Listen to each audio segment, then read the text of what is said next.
welcome you all in my YouTube channel, YouTube class, Bhuvan Sir Classes। कल के हमारे topic में आपने देखा था, हमने एक टॉपिक क्लियर किया और एक नया टॉपिक स्टार्ट हुआ है टेंस का, टाइम एंड टेंस का, जिसमें ऑलरेडी आप इंट्रोडक्शन देख चुके हैं और फर्स्ट पार्ट हमारा प्रेजेंट इंडेफिनिट टेंस का ये भी देख चुके हैं। आई होप कि आपने अच्छी प्रैक्टिस की है, अच्छे से किया है। आज हमारा जो टॉपिक है इसका सेकेंड पार्ट है, यानी कि प्रेजेंट इंडेफिनिट के बाद अब हम आ जाएंगे प्रेजेंट कॉन्टिन्यूअस टेंस में। तो चलिए समय ना बर्बाद करते हुए स्टार्ट करते हैं। आज मैंने पहले से लिख दिया है यहाँ पर प्रेजेंट कॉन्टिन्यूअस टेंस, ठीक है। प्रेजेंट कॉन्टिन्यूअस टेंस, सबसे पहले इसके लिए हमें जो जरूरत है वो जरूरत है किस चीज की? पहचान की। अब इसमें हमको जरूरत है सबसे पहले पहचान की कि दिया गया वाक्य किस काल का है, प्रेजेंट का है, पास्ट का है, फ्यूचर का है। ये कंफर्म हो जाने के बाद हमें ये पता करना है कि जिस काल का है उस काल के किस भाग का है। तो सबसे पहली चीज आपको पता है कि जो प्रेजेंट होता है उसकी पहचान क्या होती है हो, हूं, ठीक है। तो जो वाक्य होगा अभी हमारे पास वो प्रेजेंट टेंस में ये होगा तो उसमें है, हो, हूं लगा होगा। कॉन्टिन्यूअस की मैं आपको एक पहचान बता देता हूँ। कॉन्टिन्यूअस कोई भी हो, चाहे वो प्रेजेंट का, पास्ट का, फ्यूचर का, कोई भी कॉन्टिन्यूअस हो, उसके अंत में रहा, रही आता है, ध्यान रखिएगा। तो हम बात कर रहे हैं प्रेजेंट कॉन्टिन्यूअस टेंस की, तो इसकी पहचान है रहा है, रही है, रहे, ठीक है। ये मैंने शॉर्ट में लिखा है, आप हिंदी में लिखना चाहें तो जैसे हमने प्रीवियस में लिखा था वैसा लिख लीजिए कि जब हिंदी वाक्यों के अंत में रहा है, रही है, रहे है से संबंधित कोई भी शब्द आवे तब वाक्य प्रेजेंट कॉन्टिन्यूअस टेंस का माना जाता है, ठीक है। चलिए, ये हमारे पास पहचान हो गई किसकी? प्रेजेंट कॉन्टिन्यूअस टेंस की। अब इसके बाद वाक्यों को बनाने के लिए हमें चाहिए होगा फॉर्मूला। तो फॉर्मूले के लिए हम आगे बढ़ते हैं। सबसे पहले किसके लिए बनाएंगे हम? सिंपल सेंटेंस के, ठीक है। पहले एक तरफ से पूरे आप फॉर्मूले लिख लीजिए और फिर उसके बाद एग्जाम्पल पे आ जाएंगे। फॉर्मूले में आपको पता है, फॉर्मूले में सबसे पहले सिंपल सेंटेंस में क्या आता है? सब्जेक्ट, ठीक। अब इसमें हेल्पिंग वर्ब लगेगी। कौन सी हेल्पिंग वर्ब लगाएंगे हम? इज, एम, आर, ठीक। फिर उसके बाद M V first form, main verb का first form, plus I plus last में ऑब्जेक्ट। ये हमारा फॉर्मूला हो गया सिंपल सेंटेंस के लिए। Subject, helping verb, helping verb के रूप में क्या लिखेंगे आप? इज, एम, आर, अलग अलग यूज होगा वो भी हम बताएंगे। फिर उसके बाद M V first form plus ING plus object. आपको अच्छी तरह से पता है दूसरा फॉर्मूला हमारा किसके लिए बनेगा? निगेटिव के लिए। अब मैं आपको एक चीज और बता दूं, जब कभी भी साधारण वाक्यों को नकारात्मक बनाना हो तो क्या करेंगे आप? सहायक क्रिया के बाद नॉट लगा देंगे, ठीक है। तो वह वाक्य ऑटोमेटिक क्या बन जाएगा? निगेटिव बन जाएगा। सबसे पहले क्या चाहिए? सब्जेक्ट, फिर is, am, are plus not, बाकी पूरा वही रहेगा, M V first form plus I N G plus object. ये हो गया निगेटिव। अब इसके बाद हम बात करेंगे इंट्रोगेटिव। इंट्रोगेटिव मतलब क्या होता है? प्रश्नसूचक वाक्य। अब मैं आपको बताऊंगा प्रश्नसूचक वाक्य कैसे बनाते हैं। प्रश्नसूचक वाक्य बनाने के लिए क्या करेंगे? सहायक क्रिया को सब्जेक्ट के पहले ला दीजिए। जो हेल्पिंग वर्ब हमारा दिया हुआ है उसको आप सब्जेक्ट के पहले ला दीजिए और लास्ट में क्या लगा दीजिए? Question mark. तो हेल्पिंग वर्ब कहाँ है? ये सबसे पहले क्या आ जाएगा? Is, am, are plus subject, ठीक है। फिर उसके बाद main verb first form, M V first form plus I N G लगाएंगे, ठीक है, प्लस ऑब्जेक्ट और लास्ट में क्वेश्चन मार्क। लगाना बिल्कुल नहीं भूलेंगे। इसके बाद कौन सा बनाएंगे? Interrogative plus negative. इसको हम इंट्रो निगेटिव भी कह सकते हैं। अब इंट्रो निगेटिव बनाने के लिए क्या करना है? सब्जेक्ट के बाद नॉट लगाना है, ठीक। चलिए देखते हैं। Is, am, are plus subject plus not, बाकी पूरा वही, M V first form plus ING plus object plus question mark. ये हमारे चारों फॉर्मूले तैयार हो गए। मतलब एक वाक्य को आप चार तरह से बना सकते हैं। कैसे? अब उदाहरण से समझ लीजिए। सबसे पहले रूल लिख लीजिए। किसके लिए रूल लिखेंगे? Rule for is and are. ठीक है, ये नियम लिख लीजिए। आप लोग पता होना चाहिए आपको कि कहां पर आपको इज का प्रयोग करना है, कहां पर एम का और कहां पर आर का प्रयोग करना है। ठीक है, कर्ता एक वचन, जितने भी सिंगुलर नंबर हैं, सिंगुलर नंबर्स के साथ क्या लगाना है आपको? इज। कर्ता एक वचन, ही सी इट। ठीक है, ही सी इट या कोई एक नाम, उसके साथ क्या लगाना है? इज। ध्यान रखेंगे,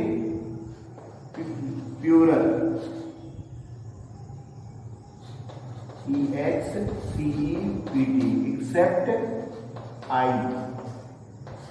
ध्यान रखिए, प्लूरल एक्सेप्ट आई। एक्सेप्ट आई का मतलब आई को छोड़ के सभी के साथ क्या लगाना है?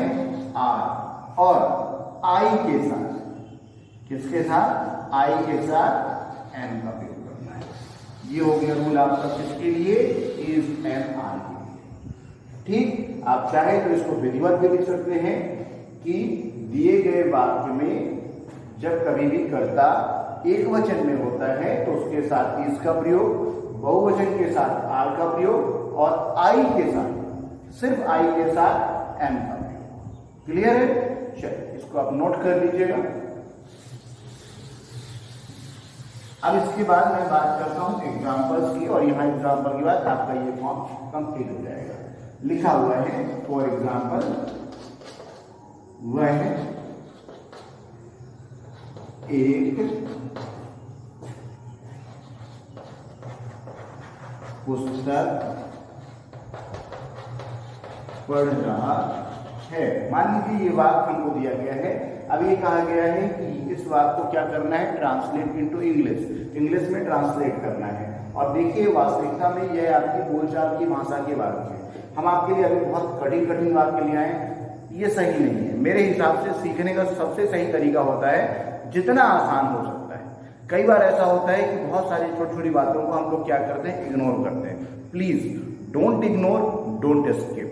इसका फॉर्मूला दिमाग में हमेशा बैठा लीजिए। जीवन में ना तो हमें किसी चीज को इग्नोर करना है और ना ही स्किप करना है। कई बार क्या होता है, जिस चीज को आप स्किप कर देते हैं, इग्नोर कर देते हैं, वही आपके लिए महत्वपूर्ण होकर के आपसे मिस हो जाता है। चलिए शुरू करते हैं। सिंपल सेंटेंस से समझने का प्रयास करिए। ये कह रहा है कि वह एक पुस्तक पढ़ रहा है। अब हमको ये देखना है कि क्या दिया गया वाक्य प्रेजेंट कॉन्टिन्यूअस टेंस का है भी या नहीं। इसकी शर्त ये है कि इसके अंत में पहचान देखिए दिया हुआ है, रहा है, रही है, रहे हैं, ये आएगा। तो है लगा है मतलब कि प्रेजेंट का है, रहा नहीं लगा है मतलब कॉन्टिन्यूअस का है। तो हमको ये पता चला कि दिया गया वाक्य हमारा प्रेजेंट कॉन्टिन्यूअस टेंस का है। क्लियर? अब बात समझ में आ गई कि प्रेजेंट कॉन्टिन्यूअस टेंस का वाक्य है। अब ये वाक्य है कैसा? क्या मना कर रहा है? नहीं। तो ये निगेटिव नहीं है। क्या प्रश्न पूछ रहा है? नहीं, प्रश्नवाचक भी नहीं है। ये कह रहा है वह एक पुस्तक पढ़ रहा है। Simple sentence. तो सिंपल सेंटेंस वाला जो फॉर्मूला है उसको अप्लाई कर दीजिए। सबसे पहले सब्जेक्ट, सब्जेक्ट यानी कर्ता। इस वाक्य का मुख्य प्लेयर कौन है? वह नाम पे करता है, वह कुछ कर रहा है। वह मैंने बताया था, यदि लड़की के रूप में है तो आप ही का प्रयोग करेंगे, लड़की के रूप में है तो सी का प्रयोग करेंगे। ही। ठीक है, इसके बाद इसको नहीं देखना है, इसको देखना है। सब्जेक्ट हो गया, सब्जेक्ट के बाद इज एम आर में से क्या आएगा? कर्ता एक वचन है तो एक वचन के साथ क्या लग जाएगा? एक वचन मतलब सिंगुलर नंबर। सिंगुलर नंबर के साथ क्या लग जाएगा? इज। ठीक है, ही इज। फिर यहां नहीं देखना है, यहां देखना है। उसके बाद बोल रहा है मेन वर्ब, मुख्य क्रिया। कौन सी क्रिया कर रहा है? पढ़ने की। पढ़ना मतलब रीड। रीड का फर्स्ट फॉर्म READ। उसके बाद कह रहा है क्या? प्लस ING लगा दीजिए। फिर उसके बाद कह रहा है ऑब्जेक्ट। क्या पढ़ रहा है? क्या का जवाब मांगिए उससे। क्या पढ़ रहा है? एक पुस्तक। बात समझ में आई? ठीक है, एकदम आसान है और कुछ नहीं बचा। अब मान लीजिए इसी बात को हमको बनाना है निगेटिव। तो निगेटिव के लिए क्या कर देंगे? सहायक क्रिया के बाद नॉट लगा देंगे। तो ही इज नॉट। ये देख लीजिए फॉर्मूले में भी सब्जेक्ट है, इज एम-आर है और साथ में फिर नॉट कर दिया। He is not reading a book. ये हो गया, ये आपका हो गया सिंपल, ये हो गया आपका निगेटिव। ठीक है, और अब मान लीजिए इसी वाक्य को, ये जो वाक्य दिया है इसको यदि प्रश्नवाचक बनाना है तो वाक्य क्या बनेगा? क्या वह एक पुस्तक पढ़ रहा है? प्रश्नवाचक।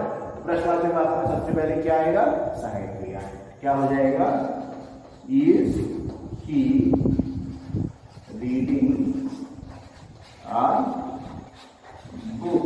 क्वेश्चन मार्क लगाना बिल्कुल नहीं भूलिएगा और लास्ट में लिख दीजिए नहीं लिखना मत लिखिए, कोई दिक्कत नहीं है, बताने के लिए था कि वो इंट्रोगेटिव है।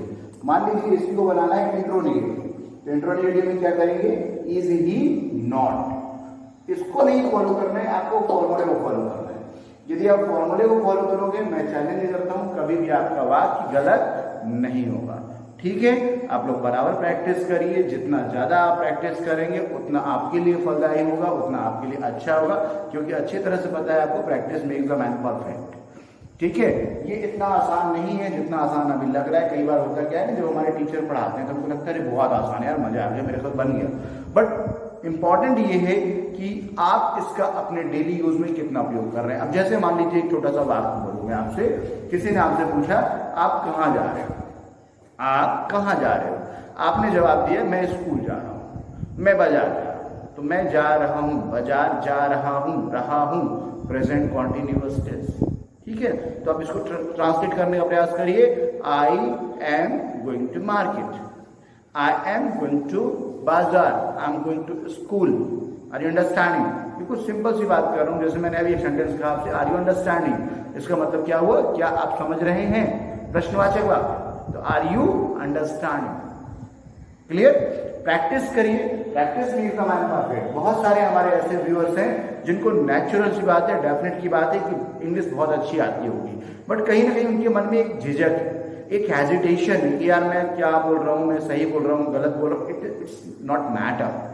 The matter is here at least you start up. आप शुरू तो करो, प्रयास तो करो। until unless you will not get success। जब तक आप शुरू नहीं करेंगे आपको सफलता नहीं मिलेगी। So you must start. आज ही स्टार्ट करने का प्रयास करिए। छोटे छोटे सेंटेंसेस से बात करिए, छोटे छोटे सेंटेंसेस को ट्राई करिए इंग्लिश में। अभी कई बार ऐसा होगा, बहुत सारे लोग आपका मजाक उड़ाएंगे, तो आपको किसी की परवाह नहीं करनी है। We all are learner here. हम सब यहाँ सीख रहे हैं। ठीक है, बहुत ज्यादा समय बिल्कुल नहीं लूंगा। Thank you for watching my video. Keep on practice. Good bye and good.